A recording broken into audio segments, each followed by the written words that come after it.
The phone rang at 10:42 a.m., just as Damian Cole was preparing to close the biggest deal of the quarter. He almost didn't answer, but something, instinct, maybe guilt, made him pause.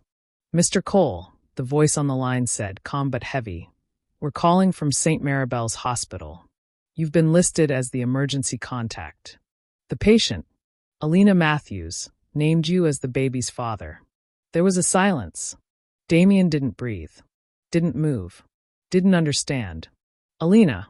Hello family, welcome to True Life Stories. Please subscribe and leave a like for us, it means the world to us. Also share this video to your friends and loved ones and turn on post notifications so you don't miss future videos from us. Thank you as you do so. Sit back and relax as we dive into the story." The soft clinking of silverware echoed across the long, marble dining table. Alina sat at one end, her delicate fingers curling around the edge of her untouched wine glass. Across from her, a distance that felt like an ocean, Damian Cole scrolled through his phone, the screen casting a pale glow on his sharp, unreadable face. They were married. Legally, yes. But this wasn't a marriage. Dinner had long gone cold, and so had their connection.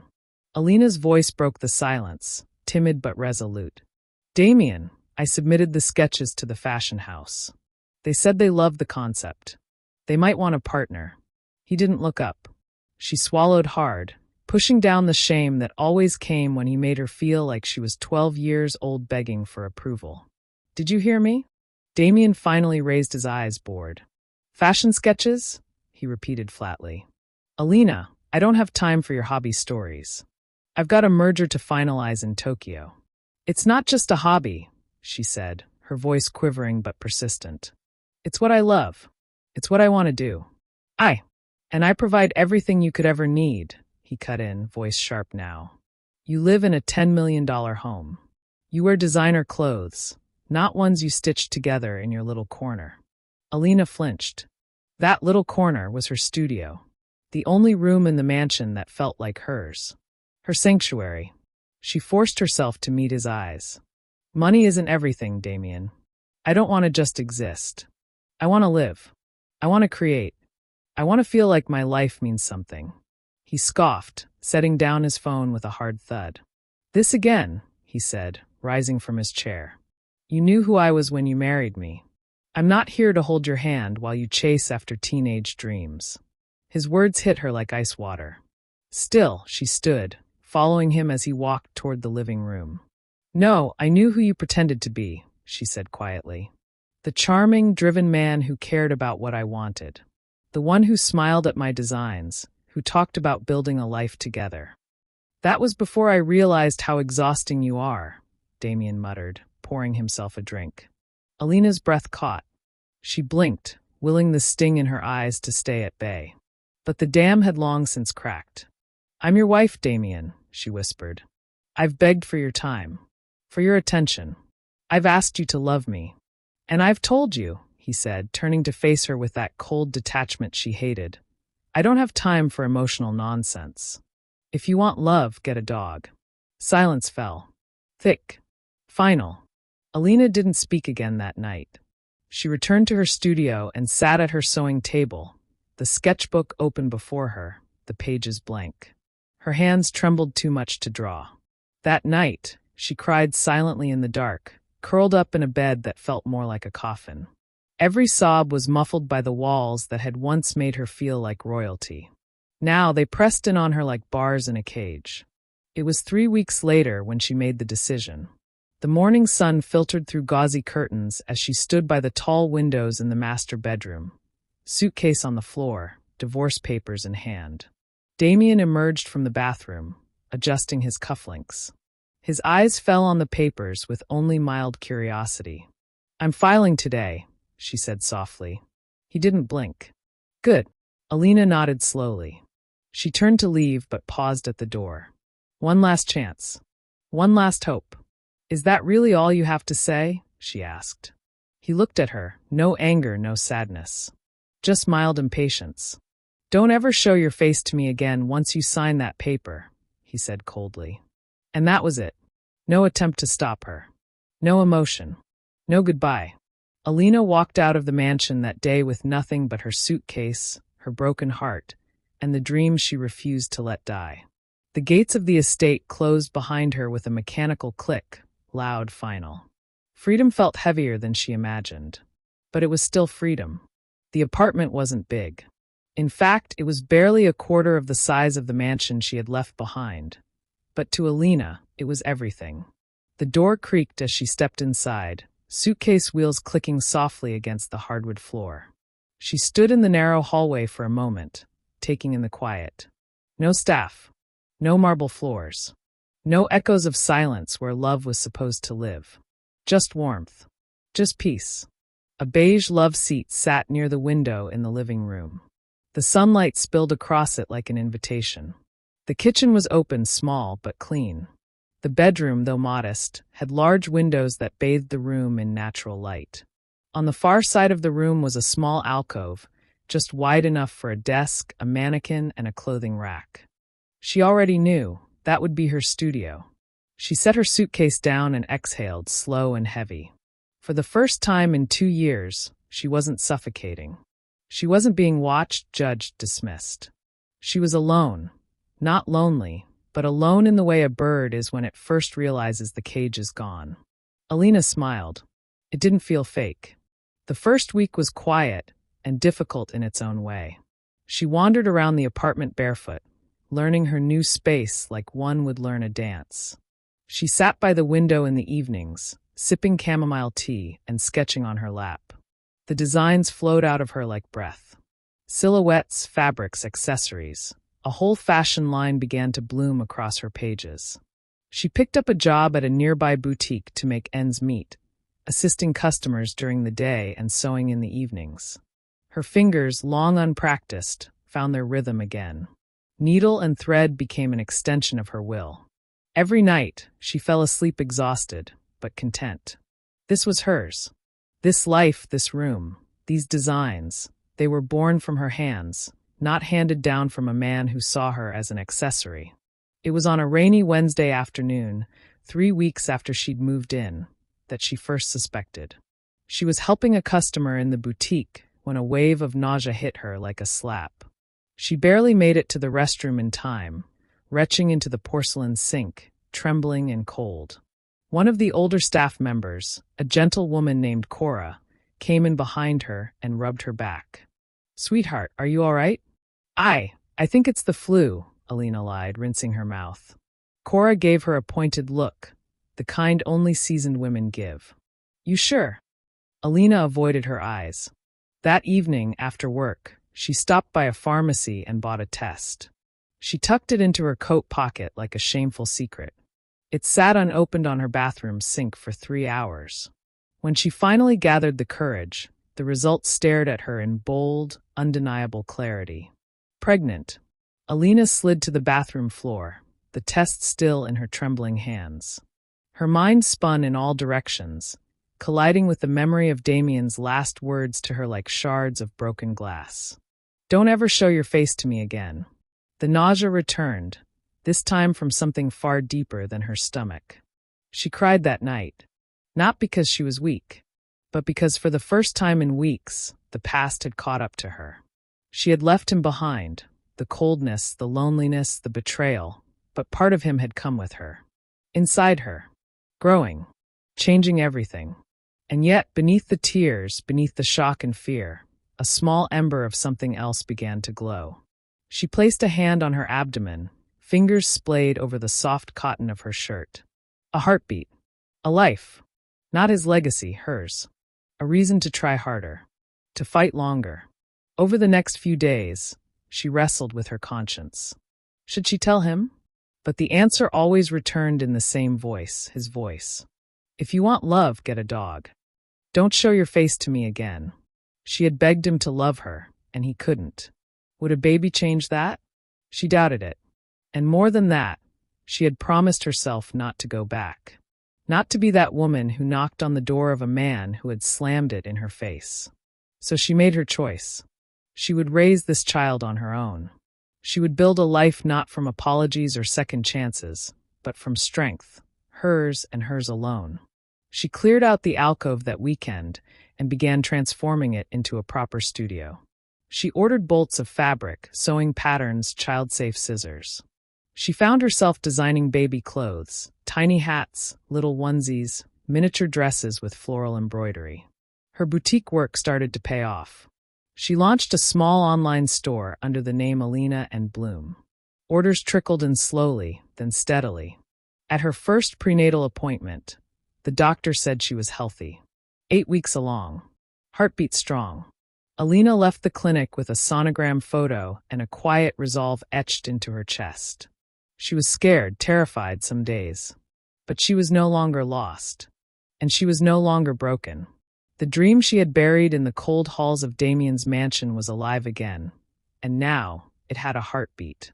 The first flutter was so faint, she almost missed it.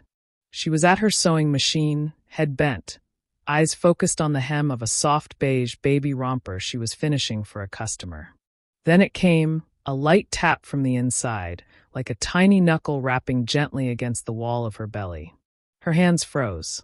The hum of the machine fell silent. She touched her stomach, slow and tentative. Her heartbeat quickened. There it was again, just a whisper of motion, but it was real. A smile broke across her lips, wide and tearful. She leaned back in her chair, pressing both palms gently over her growing bump. "You're really in there," she whispered. It was happening. Day by day, her body was changing. Her belly had rounded out, her ankles were beginning to swell by evening, and the scent of perfume now made her nauseous. But in the middle of all that change, the flutters grounded her. This wasn't just a pregnancy. It was a promise, a quiet, persistent reminder that she wasn't alone anymore.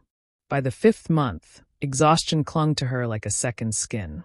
Between morning shifts at the boutique, hours sewing orders for her Alina and Bloom store, and prenatal appointments squeezed in between, Alina was burning through her reserves faster than she could replenish them. But she couldn't afford to slow down. Each dollar she saved went into a separate jar labeled baby's first year. Diapers, formula, crib, emergency medical expenses. She kept a list taped to the fridge, checking off one small item at a time. She didn't splurge on herself. No new shoes. No dinners out. Every cent mattered. Her apartment remained simple, tidy, but corners of it had started transforming. The alcove now doubled as a nursery in progress. A second-hand crib stood under the window, freshly painted white. Hand-sewn baby mobiles dangled from thread near the ceiling. Her mannequin now wore a maternity dress with soft, flowing lines, her own design. She was even working on a small maternity collection. But there were nights quiet, soul-heavy nights when the city outside seemed too loud, and the apartment too small, and the silence too cruel. Nights when she lay in bed, hugging her pillow, whispering to her baby like a prayer. "Please stay with me. Please be strong. I promise I'll make a good life for us." She never told anyone who the father was. Cora, the older woman at the boutique, had asked once. Gently, kindly, "He must be insane to let someone like you walk away." Alina had only smiled and said, "Let's just say he had different priorities." She didn't hate Damien. At least, she tried not to. Hate was heavy, and she had enough weight to carry. But the memory of him, the indifference, the silence, the sharpness of his words, still haunted her. Sometimes she wondered if he would have changed had he known. But then she remembered how quickly he let her go. And that thought silenced the rest. At 6 months, the back pain started. Long, aching stretches of soreness that made it hard to sleep, hard to sit, even hard to smile some days. She adjusted. She propped pillows behind her. She massaged her lower back with warm cloths. She made do. One night, after a particularly busy day at the boutique, she fainted in the kitchen. She had stood up too quickly, and the world tilted sideways. The glass in her hand shattered on the floor just before her knees buckled. Her neighbor, an older woman named Mari from across the hall, heard the thud and rushed in with a spare key. Alina came to on the couch, an ice pack pressed to her head, the sound of Mari's panicked voice echoing in the distance. "You need help, dear. You can't do this all by yourself." "I'm fine," Alina murmured, even as tears threatened to spill. "I just stood up too fast." Mari's gaze softened. She didn't press further, but the next day, she brought over homemade soup and a basket of groceries. "Just in case," she said with a wink. That act of kindness made Alina cry harder than she had in weeks. By 7 months, the complications began. It started with sharp pains, deep, cramping twinges that wrapped around her abdomen like a vice. Then came the bleeding. Not heavy, not dramatic, but enough to send a jolt of terror through her. At the hospital, the doctor's face was calm but firm. "Alina, your placenta is low and partially detached. You'll need to rest. As much as possible. No heavy lifting. No work if you can avoid it. Rest." How? She still had orders to fulfill, rent to pay, jars to fill with savings for her unborn child. But she nodded and pretended she could afford to obey. She went home and did what she could. She canceled a few orders, called in sick to the boutique, and tried to stay horizontal. But even lying still, the fear was alive, whispering in her ear. What if I can't carry to term? What if I lose her? What if I've already done too much? She didn't tell anyone. Not her doctor about her financial fears. Not Mari about the bleeding. Not Cora about the hospital visit. And certainly not Damien. She had made her choice. This child was her world now. She would protect her, even if it meant pretending she wasn't falling apart. Even if it meant suffering in silence. Even if it meant breaking piece by piece. Because love, real love, was quiet sometimes. It didn't demand to be seen. It endured, even when no one else was watching. And every night, as she lay on her side, cradling her stomach, Alina whispered the same words. "You are not alone, little one. We're in this together." And in the silent dark, the baby kicked. A rhythm, a reassurance, a heartbeat beside her own. The sky was quiet the morning the pain returned. Alina woke with a deep ache in her lower back that stretched like a line of fire down her hips and thighs. It was still dark outside, the city beyond her window hushed and cloaked in a pale mist.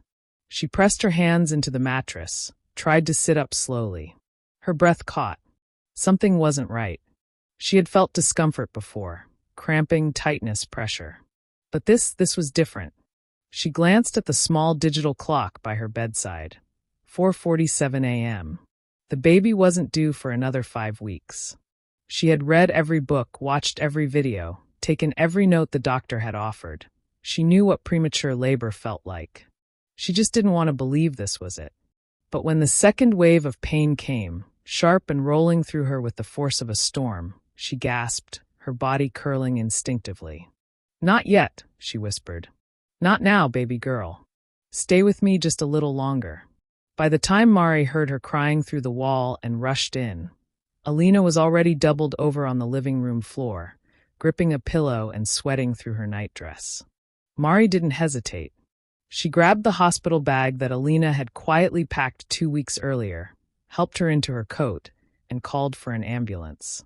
As the sirens wailed in the distance, Alina clutched Mari's hand with trembling fingers. "Promise me," she panted through clenched teeth. "If something happens, if I don't make it, tell the hospital, tell them who her father is. His name's Damien Cole." Mari blinked.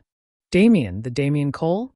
Alina nodded, her eyes already glossy with exhaustion. "Just tell them.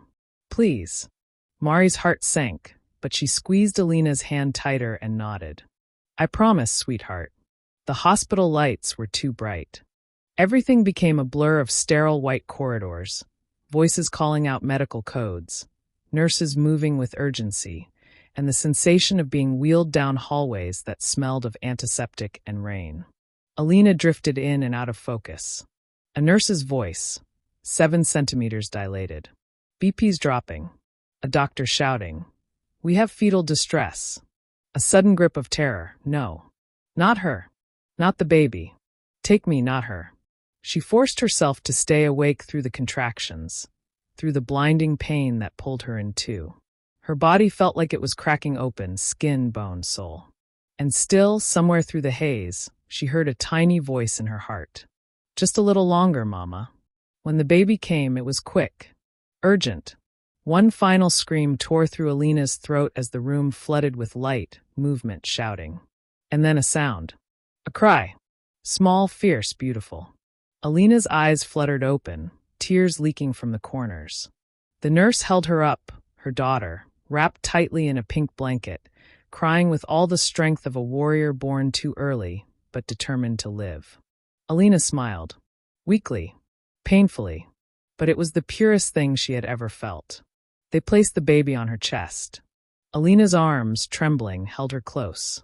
She inhaled her daughter's scent, milk and newness and heaven.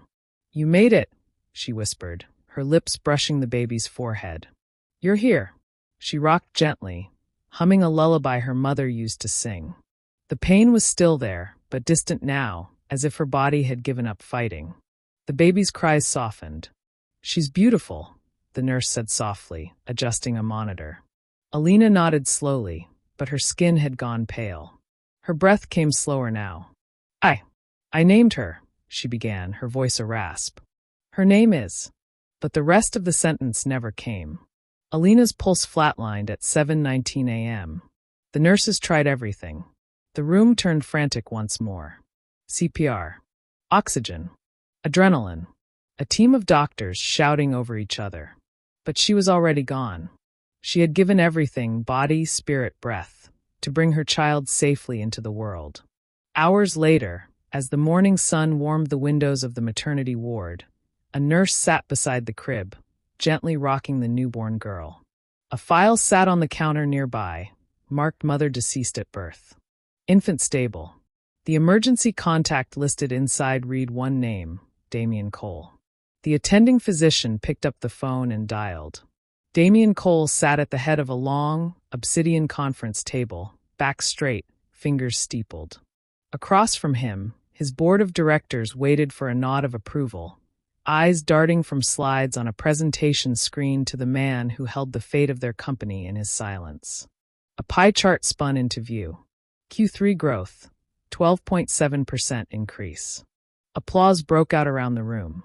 A few executives smiled, expecting a word of praise from their CEO. The billionaire with the razor-sharp mind and the reputation for being unshakable. Damien barely blinked. His eyes remained on the figures, his jaw locked in that signature, unreadable expression. His mind wasn't in the room. It hadn't been for weeks. Lately, something had shifted in him, and he couldn't explain it. There was a restlessness under his skin, a silence that stretched beyond the walls of his penthouse and into the marrow of his bones. He had everything. The business empire he'd built from the ground up. The private jet.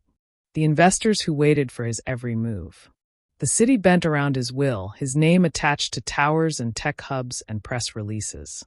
But when the meetings ended and the rooms emptied, he went home to silence. No warmth. No laughter. Just the hum of smart lights and the occasional low whine of a late-night news broadcast echoing in a space too large for one man. And sometimes, against his will, he thought of her. Alina, his assistant, a young man named Rory, knocked lightly on the conference door, stepped inside, and walked briskly to Damien's side. "I'm sorry, sir," Rory said quietly, bending to whisper near his shoulder. "There's an urgent call from St. Maribel's Hospital. They asked for you by name. Direct line." It sounded serious. Damien frowned. "I don't know anyone there. Did they say what it was about?" "They didn't give details. Just that it's urgent." He hesitated. Then something, maybe instinct, maybe guilt, moved through him. He stood abruptly, straightening his jacket. "Pause the meeting. I'll return shortly." And without waiting for questions, he walked out. The hallway to his office felt longer than usual. His steps echoed off the marble, sharp and impatient. Inside, the phone on his desk blinked red. He pressed the button and picked up the receiver. "This is Damien Cole." A woman's voice answered, calm and clinical, but laced with something softer underneath. "Mr. Cole, my name is Dr. Reyes. I'm calling from St. Maribel's Medical Center. I'm afraid I have difficult news." He said nothing. The air thickened. "We have a patient who was admitted this morning, Alina Matthews. She passed away during childbirth." "I'm very sorry." Damien blinked. The silence stretched. What did you just say?" The doctor's tone remained steady. She suffered a placental abruption. There were complications during delivery. She did everything she could, but Damien's voice cracked for the first time in years. Alina's dead? Yes. She's gone. The line went dead in his head.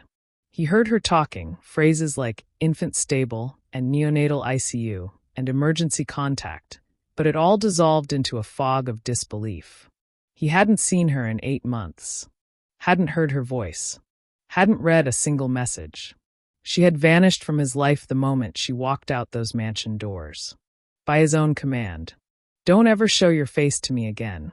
The words, sharp and final at the time, came back now like a curse. Mr. Cole? Dr. Reyes's voice brought him back. Yes, he rasped, swallowing hard. You said she had a baby? Yes. A little girl. She's healthy. The mother listed you as the father. You're also her only emergency contact. He ran a hand over his face. I didn't know, he whispered. She didn't tell me.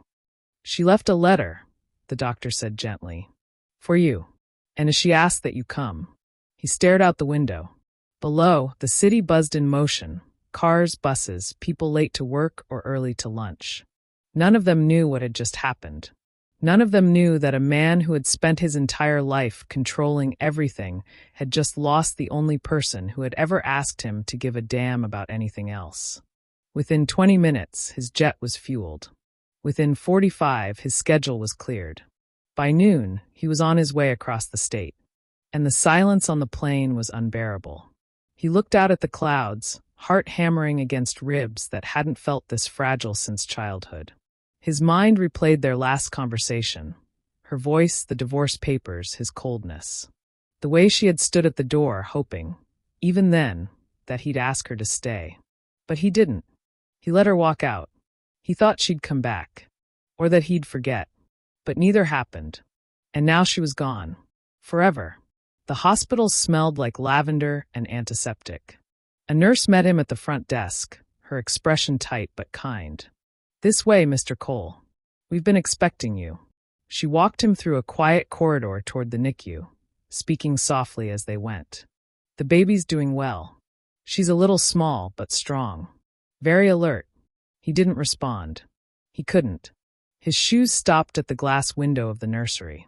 And there, inside, lay a tiny bundle swaddled in pink, asleep under soft light. His breath caught. He saw her, saw Alina, in the curve of the baby's nose, the shape of her lips, the dark, delicate hair that looked so much like her mother's. She doesn't have a name yet, the nurse whispered. Damien stepped closer to the glass, one hand pressed against it. Then he sank slowly to his knees. Right there in the hospital hallway, the man who owned half the city, who signed billion-dollar deals without blinking, dropped to the floor and cried. Not quiet tears, not controlled grief, but loud, broken sobs that came from a place he didn't know existed inside him. He had failed her, failed to love her, failed to see her, failed to protect her. And yet, even in death, she had trusted him with her final gift. The nurse placed a folded envelope in his trembling hands. Damien opened it slowly. It was a letter, handwritten, faint and rushed. It read, If you're reading this, it means I'm gone. I wasn't going to tell you. I promised myself I wouldn't. But she deserves a chance. And so do you. But please love her for both of us. Alina. Damien folded the letter, eyes burning, throat raw. He looked once more at the child. His daughter. The piece of Alina that lived on. And in that moment he vowed, silently, deeply, with all the force of a man finally broken open, to be the father she had hoped he could become. To love that little girl with the kind of love he had denied her mother. To never, ever walk away again. Damien sat in the chair by the nursery window, staring at the infant in the incubator. She was impossibly small. Her limbs looked fragile, her face barely the size of his palm. But she breathed slow, steady, determined. A machine nearby beeped softly, tracking her vitals with delicate precision. Nurses moved around him, tending to other babies, murmuring to each other, but he didn't hear any of it. All he saw was her. The daughter he hadn't known existed until hours ago. The daughter whose mother had died to bring her into the world. His chest felt hollow. He'd always imagined death as something cold and distant. A thing that happened to other people, never to someone like her. Not to Alina. She was vibrant, full of ideas, full of fire. Her presence lingered in this room, somehow. In the pink blanket tucked gently over the baby's chest, in the soft, floral-scented lotion used by the nurses, in the way the infant wrinkled her nose just like Alina did when she was thinking too hard. He wiped his face again. It was the third time he'd cried today. He wasn't used to this. He didn't know how to carry grief. For years, he had learned to compartmentalize everything. Shut out what hurt, bury what was tender. But this pain was unmovable. It sat in the center of his chest like stone. The nurse came to him quietly. "She's ready to be held, Mr. Cole." His heart skipped. "Are you sure?" "Yes," the nurse smiled. "She's been stable all day. We'll help you." He nodded, unable to speak. She placed the baby in his arms gently, like handing over something sacred. Damien held his breath as the nurse guided him into position, one arm cradling the back, the other supporting the head. Then she stepped away, and he was alone. Just him and her. His daughter. Her body felt impossibly warm and light in his arms. She stirred faintly, curling her tiny fist against his chest. Her skin was the color of rose milk, soft and new. He exhaled, finally, and the world fell away. He had no words. Only a rush of emotion so deep it buckled him from the inside. He lowered his head until his lips touched her forehead, his eyes closing as he breathed in her scent, milk, cotton, and something else, something eternal. A sob clawed its way up his throat, but he swallowed it. Not now. Not while she was watching him with those dark, quiet eyes, so much like Alina's. "Hey," he whispered, barely above a breath. "I'm your dad." The words felt foreign, unfamiliar, but real. He looked down at her, his vision blurring again. "I didn't know," he said, voice cracking. "I didn't know you were coming. I didn't know she was carrying you. She didn't tell me." She yawned in response, her mouth stretching in a perfect little "oh" before she settled again. "She wanted to do it without me," he continued, a bitter laugh catching in his throat. "And I deserve that. God, I deserve that." The baby shifted, her tiny fingers unfurling from a fist and brushing his shirt. Damien went still. That touch, light as wind, broke something open in him. "You feel like her," he murmured. "Like I'm holding a piece of her soul." And in a way, he was. The nurse returned after a while but paused when she saw him. Damien was still sitting in the chair, unmoving, staring at his daughter as if nothing else in the world existed. The baby was sleeping now, curled against his chest, one small hand nestled into the fold of his jacket. The nurse smiled. "You've got her," she said softly. He nodded slowly. "Yeah, I do." They moved him to a private room for skin-to-skin bonding. The walls were painted a soft pastel green, the light dimmed to mimic late afternoon. Damien sat in a recliner, shirt unbuttoned, his daughter tucked against his bare chest, her heartbeat aligned with his. Every few minutes, he would whisper things he wished he'd said to Alina. "You would have been proud of her. I saw your letter. You knew I didn't deserve this, but you gave her to me anyway." He didn't know what love felt like before. Not really. He had said the words, in boardrooms, to shareholders, to Alina, even, but never meant them the way he did now. Never felt them like this. This was love. Messy. Terrifying. Inescapable. Love that came with responsibility. That stripped him of his title, his status, his control, and handed him instead a baby girl with her mother's soul and his blood. A few hours later, the nurse returned with papers. "Have you thought about a name?" Damien looked down at her again, at the curve of her cheek, the way her lips were parted in sleep. A name. He thought about the letter. About Alina's words. "Her name is yours to give." He swallowed hard, then nodded. "Hope," he said. The nurse smiled. "That's beautiful. Her name is Hope Alina Cole." That night, in the quiet of a rented hospital room, Damien sat awake with his daughter pressed to his chest. He didn't check his phone. He didn't return calls. He didn't care about the merger or the market or the stack of decisions waiting for him back in his glass tower. He watched her sleep. And for the first time in his life, he stayed. Not because he had to, but because he wanted to. Because this child, this miracle, had taken everything broken in him and turned it into something worth healing. And he knew, as he traced his finger gently along her cheek, that this moment would change him forever. The city was waking up, but the penthouse was still. The sounds of morning, soft birdsong, the distant hum of traffic, the clink of coffee cups in the cafe below, filtered through the tall windows, but inside, all was quiet save for the laughter of a child. Hope ran barefoot down the hallway, a bundle of curls bouncing behind her like a halo. Her giggle echoed as she darted past the living room, a stuffed rabbit dangling from her hand, and disappeared into her bedroom with the force of a tiny storm. Damian Cole followed close behind, breathless. "Hey," he called, grinning despite himself. "You left Mr. Flopsy behind." "No, I didn't," Hope called from behind her door. "He's flying." Damian held up the toy with one eyebrow raised. Flying upside down and out of breath, apparently. She peeked her head around the corner, eyes wide and gleaming. "Then help him, Daddy." He did. He knelt down and made the rabbit fly in slow circles until she erupted into laughter again. He had never imagined himself here, kneeling on hardwood floors in a wrinkled t-shirt, face unshaven, holding a pink stuffed rabbit with a tear in its ear. But somehow, in the midst of grief and guilt, a life had unfolded. A better one. In the 3 years since Alina's death, everything had changed. Damian stepped away from his company for a year, shocking the media, rattling shareholders, but he didn't care. Let the markets fluctuate. Let the headlines speculate. The only thing that mattered now was in his arms. He hired a small team, a nanny, a retired fashion designer named Lena, recommended by one of Alina's old boutique friends, and a therapist who specialized in grief and fatherhood. He worked when he could, but most days he spent with Hope. And with her. Alina never felt far away.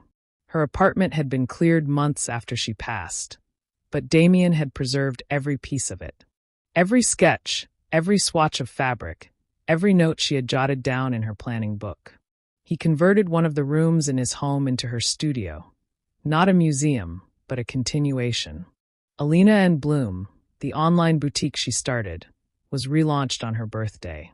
He hired young female designers, most of them single mothers, artists struggling to get noticed. He kept the brand's vision true. Simple, elegant, nurturing. He didn't touch the creative direction. That wasn't his place. He simply provided the platform and stood behind it. And when the first collection debuted, inspired by Alina's original maternity sketches, it sold out in a week. Hope had been by his side at the launch, dressed in a white linen dress with soft embroidered flowers. A replica of one Alina had sewn by hand during her pregnancy. There were cameras, applause, speeches, but Damian remembered none of that. All he remembered was the lump in his throat when Hope whispered, "This is Mommy's store, right?"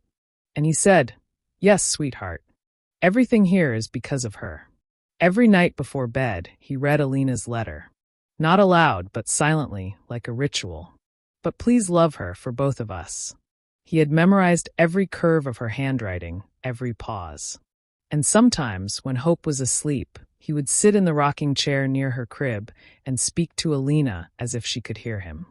"I wish you could see her now," he'd whisper. "She's stubborn, smart, always asking questions. You'd be proud. God, you'd be so proud." Time didn't erase the ache. It didn't fill the empty space in his chest. But it made room around the pain like scar tissue. He never dated again. People asked, but he had no desire to explain that his heart now belonged to 2 girls. One buried beneath a magnolia tree, and one who danced through his halls barefoot. On Hope's 4th birthday, he took her to the park where Alina used to walk when she first moved out on her own. He sat with her on the bench, watching as she blew bubbles into the sky. "I miss Mommy," she said, not looking at him. He nodded slowly. "Me too. Will she come back?" Damian swallowed. "No, baby," he said gently. "But she's always with us. You know how I tell you she lives in your smile?" Hope nodded solemnly. "She also lives in everything good we do," he added. "In every dress we design. in every person we help. That's how she stays with us. Hope leaned her head on his arm. They watched the bubbles rise. That night, after he tucked her in and turned off the lights, Damien walked back into Alina's studio. The room was lit only by the city lights bleeding through the window. He sat at her desk and ran his fingers over one of her unfinished sketches, a dress she never got to make. The lines were confident, fluid, alive. And so was her legacy. Not just in Hope, but in him. He wasn't the man she left. He couldn't undo the things he said, the way he hurt her, the way he let her walk away without once asking her to stay. But she had forgiven him in the only way that mattered, by trusting him with her most sacred gift, by giving him the chance to be better. And he was. Every day. Because of her. He stood, opened the window, and let the autumn air flood in. Then, lifting his head to the stars, Damien whispered into the wind, "Thank you. We have come to the end of the story. I hope you enjoyed it. Leave a like and subscribe to my YouTube channel for more interesting stories."